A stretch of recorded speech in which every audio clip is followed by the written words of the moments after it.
साधु के चरित्र कैसन होला, साधु के व्यवहार कैसन होला।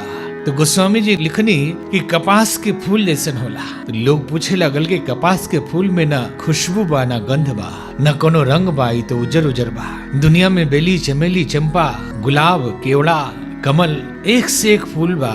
रोवा उदाहरण साधु के देनी है तो कपास के फूल से, काहे न कोनो सुंदर नीमन फूल बतानी है। तो गोस्वामी जी कहने कि कपास के फूले जैसन साधु होला, जो सही दुख पर छिद्र दुरावा। जे कष्ट सह के, तकलीफ सह के भी दूसरा के दुख दूर करेला, ओकरे के साधु कहल जाला। और कपास के फूल में गुण बा कि कपास के फूल में कोनो रंग ना होला। जितना रंग बा सब निकाल दी तो जन बाची ओकरे के श्वेत कहल जाला, ओकरे के सफेद कहल जाला, ओकरे के उज्जर कहल जाला। और सब रंग जब मिला दिया तो ओकरे के करिया कहल जाला। सब रंग जब बदरंग हो जाई, एगो डिब्बा में धक के सब रंग मिला के देख ली, सब रंग मिल जाए तो करिया हो जाई।